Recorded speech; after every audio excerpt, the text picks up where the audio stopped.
My name is Evelyn Hayes, and until that fateful day in October, I was just another face in the crowd, a history professor at a mid-sized university in Pennsylvania. My life was filled with lectures, research, and the occasional faculty dinner. Though I believed in God, my faith was largely academic, more about theology than a lived relationship. But on October 10th, 2022, a heart attack rewrote everything I thought I knew about life, death, and the universe itself. That morning began like any other. I was rushing to prepare for a lecture on the Enlightenment while sipping lukewarm coffee. As I packed my notes, I felt a strange, creeping sensation, an ache spreading across my chest, like an invisible hand squeezing the breath out of me.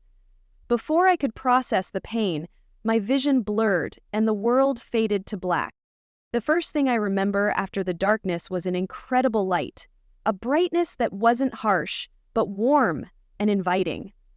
I felt lighter than air, unshackled from the weight of my body. I realized I was floating above my own form, sprawled on the floor of my living room.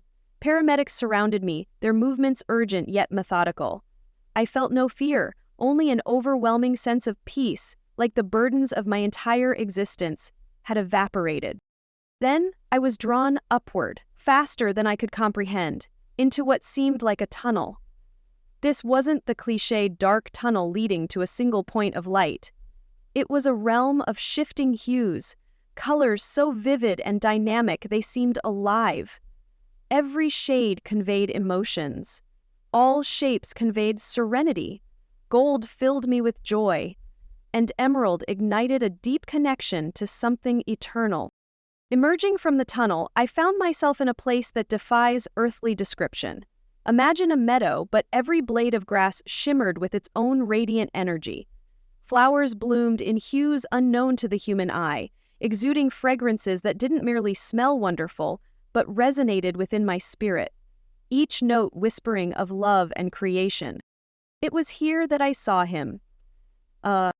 Jesus stood before me, not as the figure from stained glass windows, but as an overwhelming presence of light and love.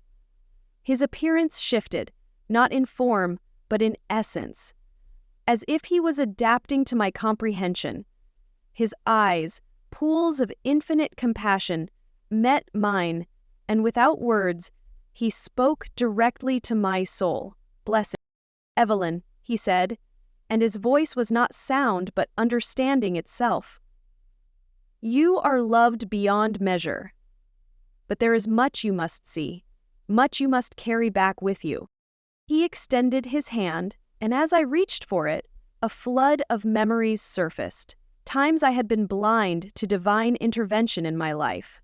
Moments of narrowly avoided accidents. Spontaneous bursts of inspiration. And the inexplicable comfort that would envelop me during my darkest hours. Each instance now bore the unmistakable imprint of his care. Jesus guided me to a panoramic vision, a scene that unfurled before us like a living tapestry. I saw the earth as I had never seen it before, not as a map or a globe, but as a vibrant, interconnected web of life. Streams of light connected every living being, pulsating with love and purpose. But within the web were pockets of darkness, places where despair, greed, and hatred had severed the connections.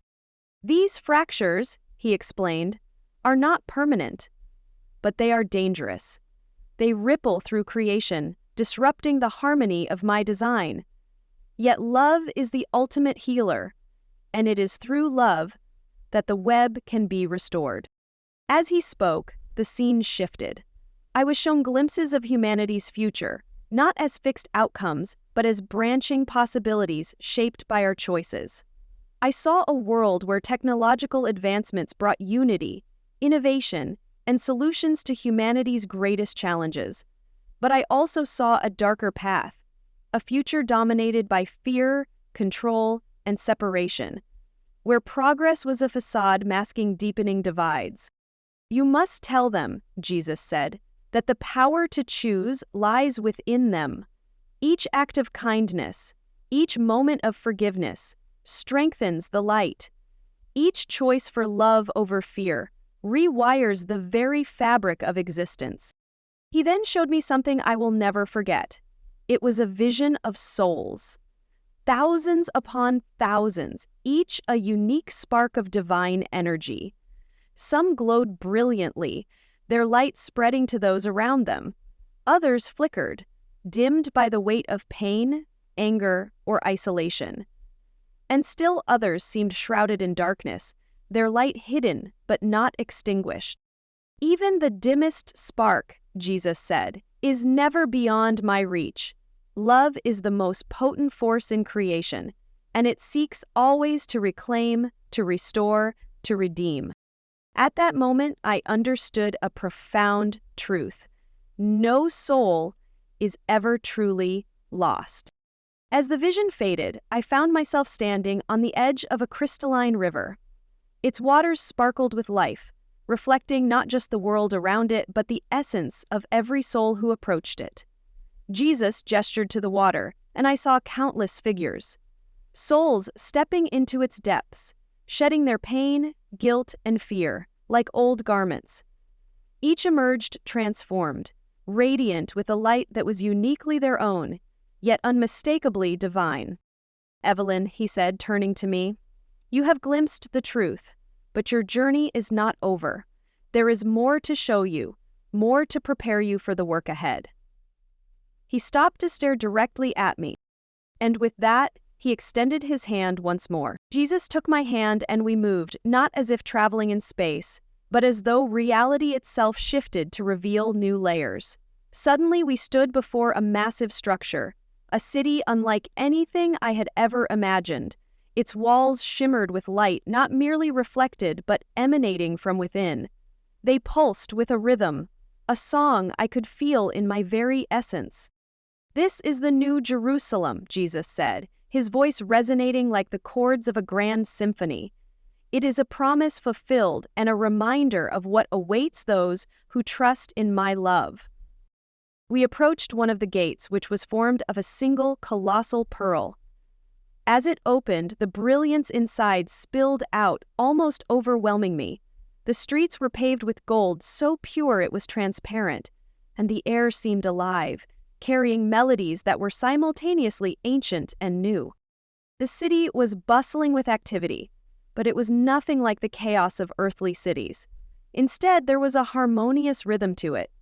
People of all ages and from every walk of life were engaged in various tasks, some creating art, others crafting intricate works of beauty, and still others immersed in worship.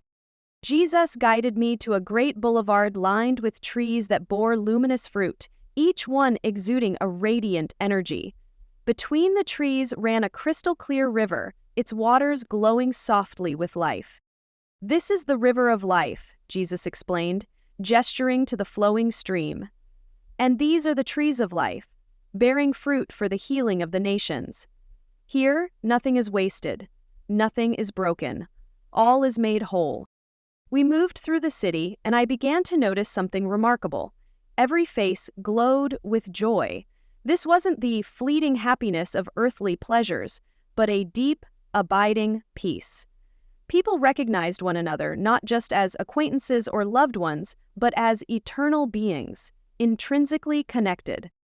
Jesus stopped in front of a grand hall with an open entrance, inviting and warm. Inside, a long table stretched farther than the eye could see, adorned with the most exquisite banquet I could imagine. "This is the wedding feast of the Lamb," he said with a gentle smile.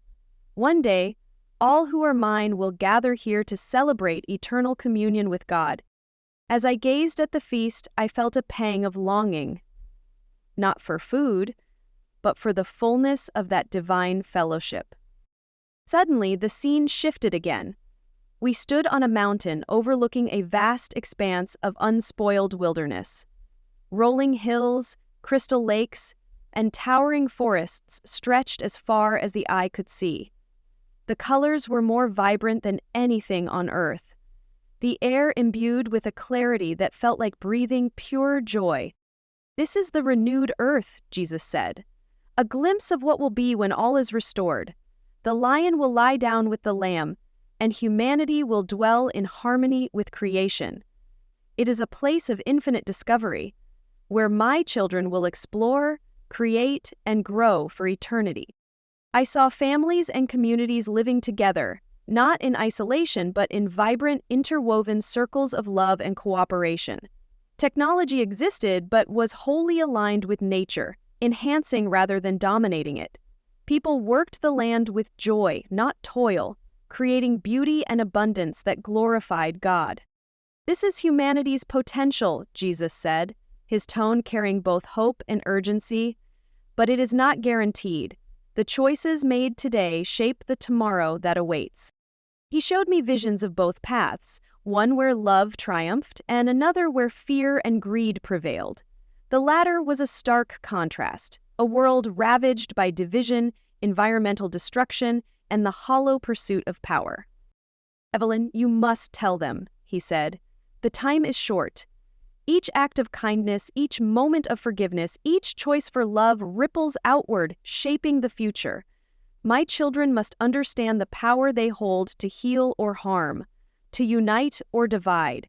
As his words sank in, I felt an overwhelming sense of responsibility. This wasn't just a vision, it was a mission, a call to action. After a month of being on death row, his time was nearing its end. Then Jesus gestured to a shimmering portal that appeared before us. "There is one more place you must see before you return." We stepped through the portal and emerged in what I can only describe as the halls of learning. Towering structures made of light and energy stood all around, each one filled with souls engaged in profound exploration. Some were studying the mysteries of creation, while others were reviewing their lives on earth, not in judgment, but in deep, compassionate understanding. I saw a soul watching their life unfold, like a vivid, interactive tapestry. Every choice they had made rippled outward, touching countless lives, in ways they had never realized. Moments of kindness sent waves of light that grew and multiplied, while acts of anger or selfishness cast shadows. "This is where souls grow," Jesus said. "Here, they see their lives through my eyes, not as condemnation, but as a path to greater wisdom and love. No soul is left without hope. Growth and healing are always possible." One soul in particular caught my attention.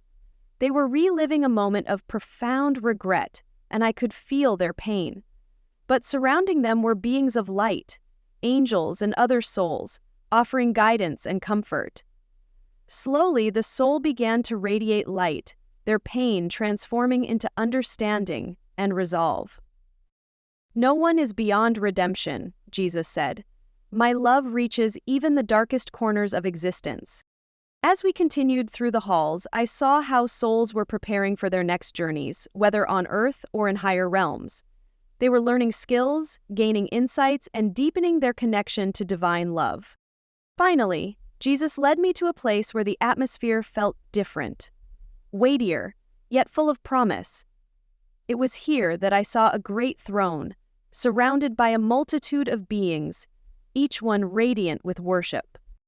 "This is the heart of all creation," Jesus said, "the place where every knee will bow and every tongue will confess that I am Lord." It is not about submission through fear, but about the joy of recognizing truth and love in their purest forms. The scene was so overwhelming that I felt as though my very essence might dissolve into the light. Yet Jesus placed his hand on my shoulder, grounding me. "Evelyn, it is time to return. But remember, you are never alone. I am with you always." With those words, I felt myself being drawn back. The light began to fade and the physical world reasserted itself. I awoke in the hospital, surrounded by beeping machines and worried faces. My body felt heavy, but my soul was alive in ways it had never been before. The experience had changed me irrevocably. Life on Earth was no longer mundane or small. It was a tapestry of divine potential, every thread contributing to the whole. State 6. And so I begin this mission, sharing what I have seen and learned, hoping to ignite the light of love and hope in every soul I meet. Returning to life was disorienting. The hospital room felt confining, the air too heavy, my body too fragile. My senses, which had once been the sole way I perceived reality, now seemed limited, dull compared to the boundless clarity I had just experienced. Yet, amidst the beeping machines and the hushed voices of nurses, one truth pulsed within me like a heartbeat. I was here for a reason. In the weeks that followed, as my physical body healed, I wrestled with how to share what I had witnessed. How do you put words to something that transcends language? How do you speak of colors, sounds, and truths that have no earthly equivalent? My first attempt came during a conversation with my closest friend, Diana. She had come to visit me, her usual optimism now tinged with worry. "You've been so quiet," she said, placing her hand over mine. "You've always had so much to say about history and philosophy, but now?" I took a deep breath, unsure of how to begin. "Diana," I said, "what would you do if you saw something that changed everything you thought you knew?" She tilted her head, intrigued. "You mean, like a discovery?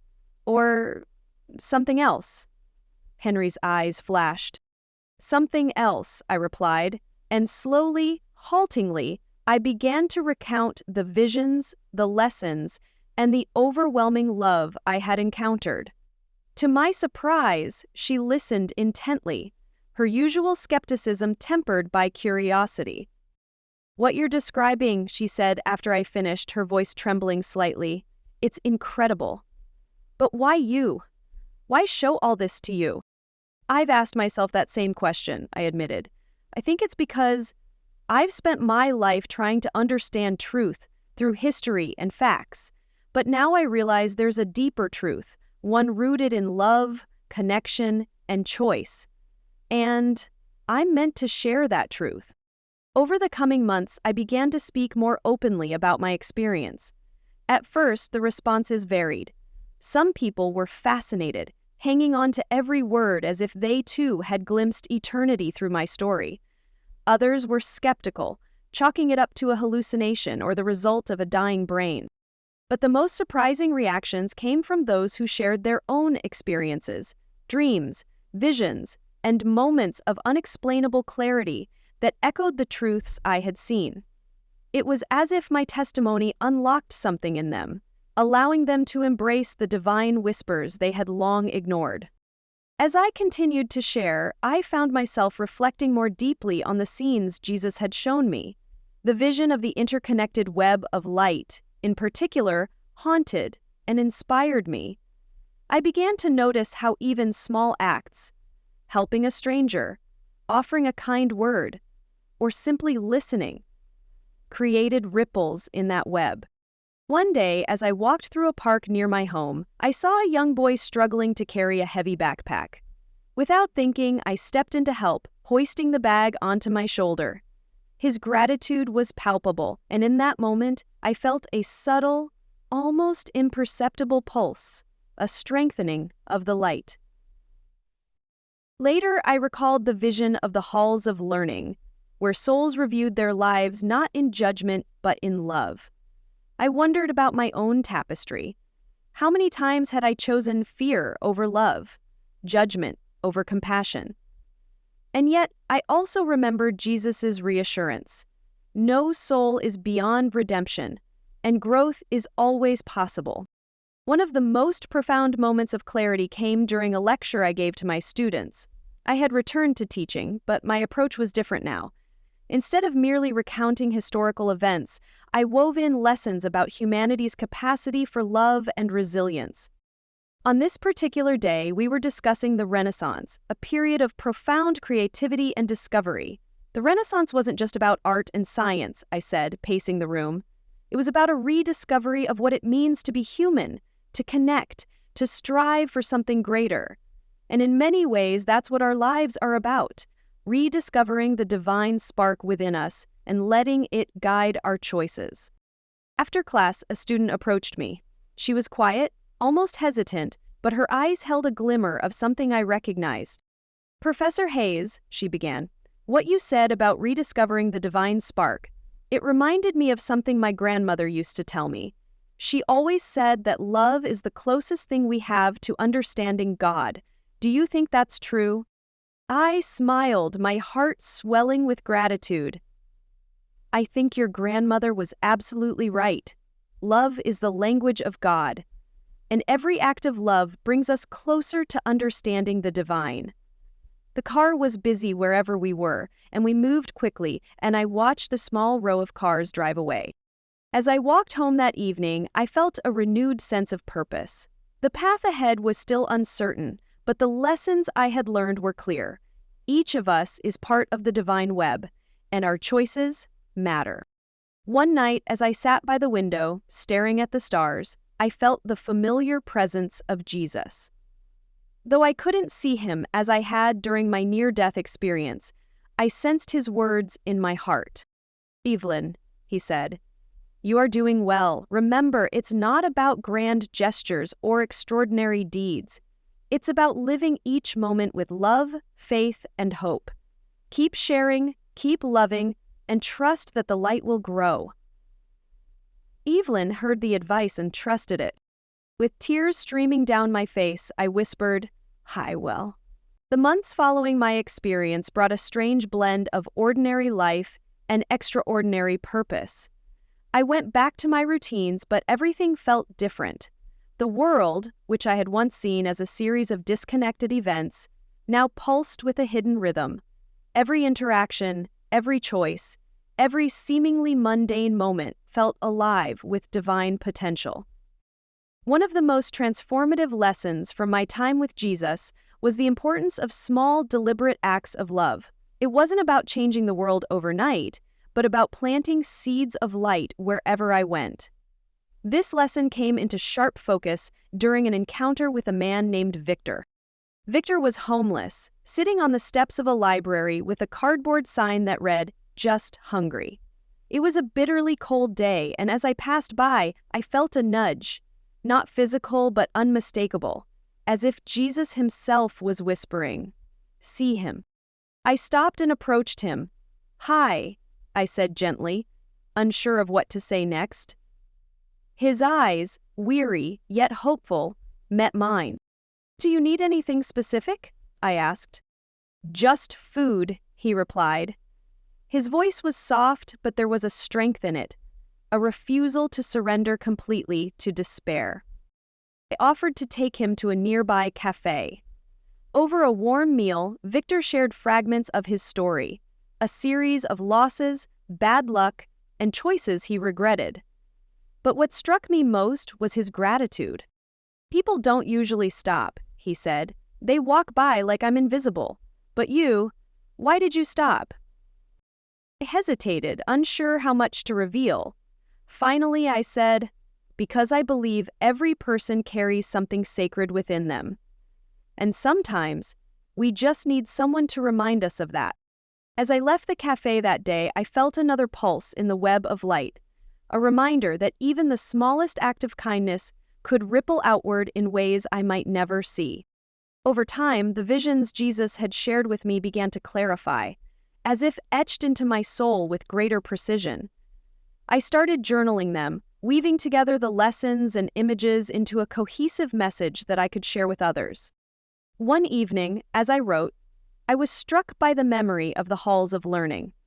I remembered how souls reviewed their lives, not as a series of isolated events, but as an intricate tapestry of choices and consequences. It inspired me to look at my own life through that lens. I thought about moments I had dismissed as trivial, the smile offered to a stranger, the time I forgave an old friend, the times I chose patience over frustration. Each of those moments, I realized, had been a brushstroke on the canvas of my soul. But I also saw the darker brushstrokes, the times I had been unkind, selfish, or dismissive of others' pain. Jesus' voice echoed in my memory, "No soul is beyond redemption. Growth and healing are always possible." I resolved to live more intentionally, seeking opportunities to extend love, even when it was inconvenient or uncomfortable. The more I shared my story, the more I saw its impact. At first, it was just friends, family, and students. But soon, invitations came from churches, community groups, and even secular organizations, curious about my near-death experience. One memorable event was a gathering at a local community center. The room was filled with people from all walks of life: believers, skeptics, seekers, and the simply curious. As I recounted my journey, I could see their faces shift from skepticism to wonder, their eyes reflecting a yearning I recognized from my own heart. During the Q&A session, a woman named Claire raised her hand. "You've talked a lot about love and forgiveness," she said, her voice trembling. "But what about those of us who've made terrible mistakes? What about people who feel they've gone too far to be forgiven?" I paused, feeling the weight of her question. "Claire," I said, "during my experience, Jesus showed me something profound. He showed me that no soul is ever truly lost. Even in the darkest places, love is always reaching out, always offering a way back. The hardest part is forgiving ourselves and accepting that love, but it's never too late." Claire's eyes filled with tears, and I knew the message had reached her heart. The most humbling part of my journey has been witnessing how the seeds of love can blossom in unexpected ways. One day, I received a letter from a man who had attended one of my talks. He wrote about how he had been estranged from his son for years, trapped in a cycle of pride and anger. "After hearing your story," he wrote, "I decided to take a chance. I called my son, not knowing what to expect. To my surprise, he answered and we talked for hours. For the first time in years, I feel like there's hope for our relationship. Thank you for reminding me that it's never too late." As I read his words, I felt the same pulse of light I had sensed during my vision of the web. Love, I realized, is the force that holds creation together, and every act of love strengthens the bonds between us. One night, as I drifted to sleep, I felt the familiar presence of Jesus. In the stillness of my heart, he spoke one final message. "Evelyn, you have seen the truth of my love. Share it boldly, live it faithfully, and trust that it will bear fruit. Remember, I am with you always, and the light will never be overcome by the darkness." I woke with tears streaming down my face, filled with a peace I couldn't explain. The journey continues. Each day, I strive to live the lessons I've learned, knowing that my time on earth is precious, and when my time comes to return to the light, I will go with joy, knowing that love has the final word. This is the message I share now with you. No act of love is too small, no soul is beyond redemption, and no darkness is too great to be overcome by the light.